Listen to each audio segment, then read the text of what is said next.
Assalamualaikum warahmatullahi wabarakatuh. Salam sejahtera bagi kita semua, Om Swastiastu, Namo Buddhaya, dan salam kebajikan. Perkenalkan, kami dari kelompok 4 akan mempresentasikan mengenai sistem urogenetalia ikan dalam rangka memenuhi tugas mata kuliah ikhtiologi.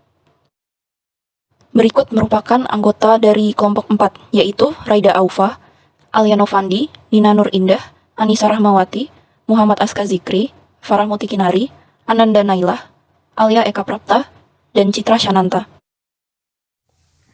Materi yang pertama yaitu definisi sistem urogenitalia.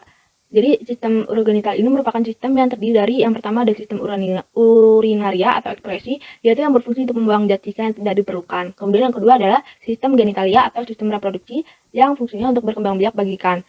Meskipun fungsi dari keduanya ini tidak berhubungan, namun ada struktur yang terlibat dalam kedua sistem ini secara morfologis terkait satu sama lain dan menggunakan saluran umum. Kemudian berdasarkan hubungan sistem ekskresi dan reproduksi ini, ikan dikategorikan menjadi 3 kelompok, yaitu yang pertama ada ikan dengan saluran urogenital umum untuk sperma dan urin. Ini terdapat pada ikan kategori Chondrostei dan Lipnoi. Kemudian kategori yang kedua adalah ikan dengan saluran yang sepenuhnya terpisah, itu ada Chondrichthyes dan Teleostei.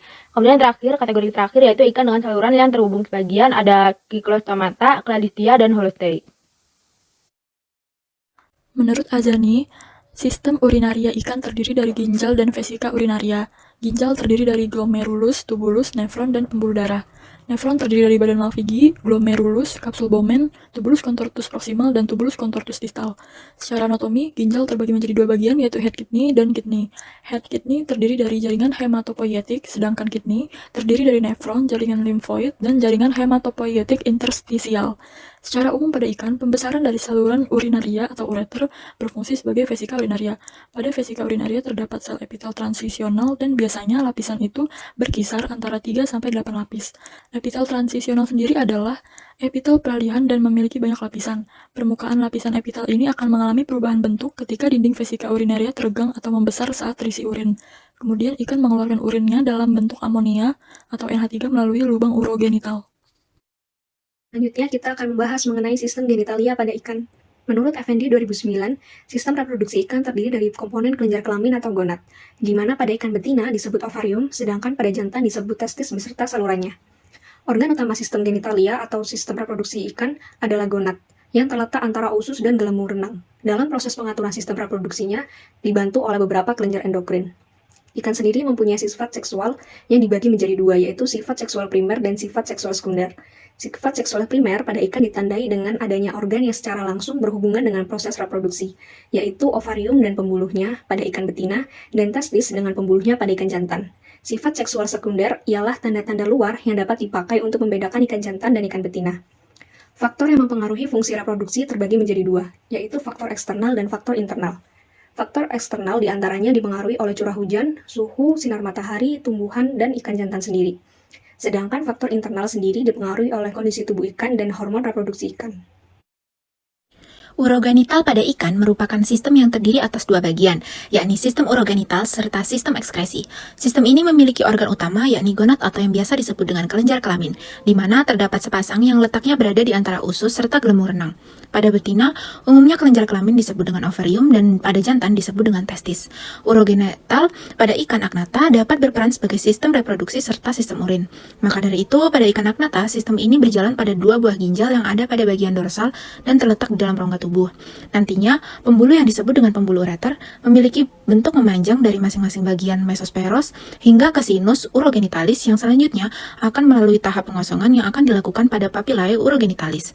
Pada beberapa spesies yang nantinya akan kehilangan 30-60% air akan diatasi dengan pengambilan air yang nantinya akan diserap melalui saluran pencernaan, dan hal tersebut juga akan meningkatkan kadar garam yang ada di dalam tubuh. Selanjutnya adalah sistem urogenitalia pada ikan elasmobranchi. Sistem urogenitalia pada ikan bertulang rawan atau cartilaginous fish dari subkelas Chondrichthyes atau elasmobranchi secara umum hampir sama seperti pada subkelas yang lain, namun ada beberapa hal yang membedakan. Berikut penjelasan detail tentang sistem urogenitalia pada ikan elasmobranchi. Adalah sistem urinaria pada ikan elasmobranchi. Ikan pada subkelas elasmobranchi yang terdiri dari spesies hiu dan pari mengekskresikan sisa-sisa metabolisme tubuhnya menggunakan ginjal dan sistem osmoregulasi. Berikut disajikan bagan gambar ginjal pada subkelas elasmobranchi yang pada keterangannya tertera untuk Alfabet A, yaitu arteri renal, B, jaringan arteri intrarenal, C, busur ventral, D, busur dorsal, E, arteri horizontal, F, ductus archinefric wolffian, dan yang G adalah ureter. Ginjal pada subkelas elasmobranchi terdapat sepasang dan terletak pada bagian dorsal tubuh. Fungsi dari ginjal adalah untuk memfiltrasi darah pada subkelas elasmobranchi. Ginjal pada elasmobranchi memiliki struktur nefron yang panjang dan diameter glomerulus yang lebih besar. Hal ini berguna untuk mempercepat filtrasi pada darah elasmobranchi sehingga metabolisme tubuh akan berjalan dengan baik. Sisa metabolisme akan disalurkan oleh tubulus collectivus menuju vesika urinaria sebelum dibuang melalui kloaka. Dan pada slide ditunjukkan bagian nefron pada ginjal elasmobranchi terbagi menjadi dua, yaitu bundle zone dan sinus zone. Pada bundle zone terdapat pembuluh darah kapiler, peritubular sheath, dan tubulus collectivus. Kemudian pada sinus zone terdapat blood sinus yang digunakan untuk memfiltrasi darah, yang ditunjukkan oleh jaringan pembuluh darah kapiler yang sangat panjang. Ekskresi pada ikan elasmobranchi juga terjadi pada proses osmoregulasi. Proses osmoregulasi adalah proses mengatur dan menyeimbangkan konsentrasi cairan pada organisme hidup. Subkelas elasmobranchi termasuk ikan hipotonik karena hidup di wilayah laut dengan salinitas yang tinggi, sehingga termasuk lingkungan hipertonik. Ikan elasmobranchi akan terus meminum air laut sehingga menyesuaikan konsentrasi cairannya. Maka, ginjal akan memfiltrasi garam dan mereabsorpsi urea sebesar 75-85% larutan. Sisa yang dihasilkan akan berupa urin hipotonik yang mengandung garam dengan volume yang sedikit atau solute. Sistem reproduksi atau sistem genitalia pada ikan elasmobranchi berbeda dengan subkelas ikan yang lain. Hal yang paling membedakan di antara kelas elasmobranchi dengan yang lain adalah adanya clasper pada ikan jantan. Clasper adalah saluran yang digunakan untuk menyalurkan sel sperma dari testis jantan ke uterus betina. Berikut adalah detail dari organ reproduksi hiu betina dan hiu jantan. Pada hiu betina terdapat ovarium, oviduk, ostium, kelenjar oviduk, isthmus, uterus, otot sphincter, cervix, dan kloaka, dan pada reproduksi hiu jantan terdapat testis, epididymis, ductus deferens, kelenjar Leydig, vesicula seminalis, kantong sperma, sinus, papila, kloaka, dan clasper. Fertilisasi atau pembuahan pada ikan elasmobranchi terjadi secara internal dengan menggunakan clasper dan cervix pada ikan elasmobranchi. Ikan elasmobranchi termasuk ke dalam jenis hewan ovovivipar. Hewan ovovivipar adalah hewan yang bertelur namun dapat menyimpan telurnya dan memberikan nutrisi yang baik sehingga telur dapat berkembang di dalam rahim dan kemudian anakan dari ikan elasmobranchi dapat keluar dengan bentuk yang telah sempurna. Urogenitalia pada ikan Teleostei. Ikan Teleostei merupakan jenis kelompok ikan bertulang sejati. Ikan Teleostei termasuk dalam ikan dengan jumlah yang mendominan di antara 3 superordo dari kelas Osteichthyes. Sistem urogenitalia pada ikan Teleostei ini terdiri dari saluran sistem genitalia dan saluran sistem urinaria. Menurut Irianto tahun 2005, ikan dapat melakukan sistem ekskresi melalui saluran pencernaan atau kulitnya. Namun, kebanyakan ikan melakukan sistem ekskresi melalui ginjal yang berupa urin. Urin tersebut akan mengalir melalui sepasang ureter atau ductus mesonephridicus. Pada ikan, terdapat 2 tipe ginjal yaitu phonephros dan mesonephros. Phonephros terletak di depan mesonephros dan biasanya digunakan oleh ikan sebelum dewasa. Setelah dewasa, ikan akan menggunakan mesonephros yang terdiri atas unit-unit nefron yang terdiri dari malphigi dan tubuli ginjal. Ikan juga melakukan sistem osmoregulasi untuk menyesuaikan diri dengan lingkungannya terhadap keseimbangan air dan garam di dalam tubuhnya. Pada proses osmoregulasi terdapat organ yang berproses, yaitu ginjal, insang, kulit, membran mulut, dan organ khusus. Pada ikan air tawar memiliki tekanan osmotik cairan tubuh yang lebih besar dari lingkungannya sehingga proses air yang masuk terjadi secara difusi. Pada Teleostei terdapat kantung air seni yang dindingnya impermeable sebagai tempat untuk penyerapan ion dan akan melakukan ekskresi melalui ginjal. Pada ikan air laut memiliki lingkungan hidup hipersomatik.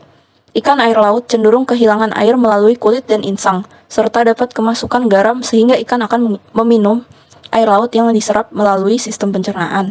Kemudian air seni yang dihasilkan mengandung kreatinin dan beberapa senyawa nitrogen yang belum diidentifikasi dan trimetilamin oksida. Sistem genitalia. Menurut Zulfadli et al. 2016, perkembangan gonad ikan betina Teleostei dipengaruhi oleh faktor internal dan juga eksternal. Faktor internal berupa kinerja dari hormon, sedangkan faktor eksternal berupa asupan makanan dan lingkungan habitat ikan. Pada ikan Teleostei betina, umumnya organ reproduksi terdiri dari ovarium dan oviduk, dapat dilihat seperti pada gambar. Ovarium yang dimiliki oleh ikan Teleostei berjumlah sepasang dan termasuk dalam tipe sirkular. Ovarium tersebut terletak di bagian atas rongga tubuh dan di samping atau di bawah dari gelembung renang. Sepasang ovarium biasanya memiliki bentuk memanjang yang sama di antara keduanya. Teleostei betina terdapat oviduk dengan ukuran pendek dan berhubungan langsung dengan ovarium. Nantinya akan bersatu pada lubang yang sama yang berada di bagian posterior ikan, yaitu lubang kloaka. Menurut Hayati 2019, teleostei jantan memiliki organ reproduksi yang terdiri dari testis dan pembuluh sperma. Dapat dilihat seperti di gambar. Testis ikan teleostei jantan terletak pada bagian abdomen atau rongga perut, dengan ciri-ciri berwarna putih kekuningan, terletak berpasangan, dan berbentuk ramping. Testis ikan berfungsi untuk menghasilkan spermatozoa yang kemudian akan melewati vas deferens untuk menuju lubang urogenitalia. Testis ikan teleostei tersusun atas lobulus-lobulus dan dibagi menjadi dua tipe, yaitu lobular dan tubular. Pembuluh sperma terbentuk dari sel somatik. Fungsi dari pembuluh sperma yaitu untuk mengatur tekanan osmosis cairan sperma pada ikan. Sistem reproduksi pada ikan jantan. Organ utama sistem genitalia atau yang lebih dikenal dengan sistem reproduksi pada ikan adalah gonad atau kelenjar kelamin yang letaknya di antara usus dan gelembung renang, di mana kelenjar kelamin pada ikan jantan dan betina itu berbeda. Kelenjar kelamin pada jantan yakni testis beserta salurannya. Nah, salurannya ini terdiri dari vas deferens, genital pore, ureter, dan unitary pore. Menurut Burhanuddin 2015, testes atau gonad jantan bentuknya itu longitudinal dan berpasangan, kecuali pada hagfish dan lamprey yang hanya memiliki gonad atau testes tunggal. Ukuran dan warna gonad itu bervariasi tergantung pada tingkat kematangannya. Selain itu, bahkan pada Chordicetes, seringkali gonad yang satu itu lebih besar daripada yang lain. Bahkan berat gonad sendiri bisa mencapai 12% atau bahkan melebihi dari bobot tubuhnya sendiri. Menurut Burhanuddin 2015, pembentukan spermatozoa dari spermatid di dalam testes disebut spermatogenesis. Proses ini meliputi pembelahan mitosis yang membentuk spermatosit primer, kemudian pembelahan meiosis yang membentuk spermatosit sekunder. Spermatosit sekunder membelah menjadi spermatid yang kemudian mengadakan metamorfos menjadi gamet yang dapat bergerak atau istilahnya motil yang disebut dengan spermatozoa. Sperma ini dikeluarkan melalui vas deferens menuju saluran sperma yang menyatu dengan saluran kencing atau uretra. Spermatozoa yang dihasilkan oleh setiap jenis ikan itu berbeda, bukan hanya berbeda dalam hereditasnya, tetapi juga berbeda dalam bentuknya. Untuk menjamin terjadinya fertilisasi sendiri, setiap ikan jantan menghasilkan spermatozoa dalam jumlah yang banyak. Bahkan dalam satu tetes air mani dapat mengandung 1 juta spermatozoa. Jangka waktu hidup spermatozoa sendiri bergantung pada spesies ikan atau ovum dan kepada substrat tempat mereka diletakkan. Jangka waktu sperma yang diletakkan di dalam air akan cenderung lebih pendek dibandingkan yang diletakkan di tubuh betina. Selain itu, tidak semua sperma dapat hidup, sehingga kemungkinan hidup mereka itu dipengaruhi oleh suhu, di mana umumnya mereka itu hidup lebih lama pada suhu yang rendah.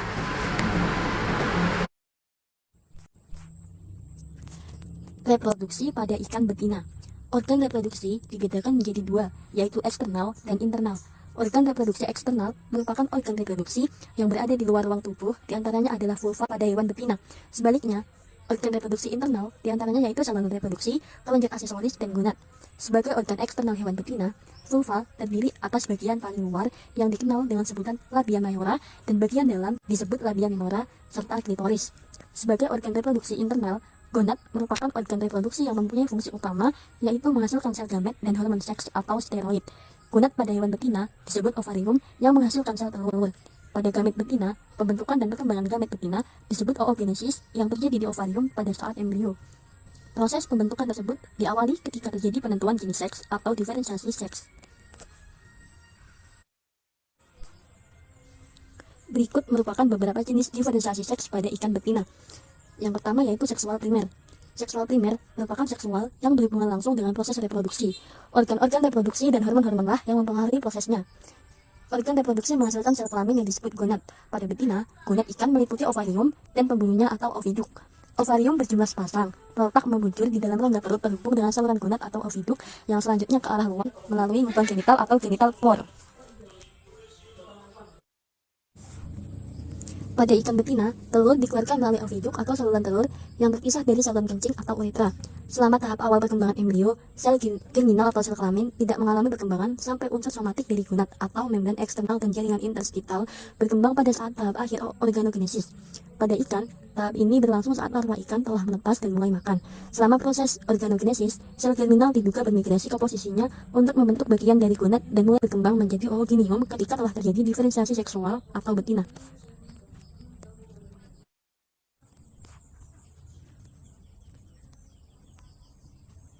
Yang kedua, merupakan seksual sekunder. Seksual sekunder merupakan seksual yang dapat dicirikan berdasarkan fisik. Seksual sekunder dibedakan menjadi dua jenis, yaitu yang pertama, seksual sementara. muncul pada saat pemician saja. Pada seksual sekunder sementara ini, ikan betina akan melakukan ovipositor, yaitu peletakan telur pada insang kerang air tawar. Yang kedua, seksual permanen. Biasanya hanya terjadi pada ikan jantan saja, sedangkan ikan betina tidak akan berubah tanda seksualnya.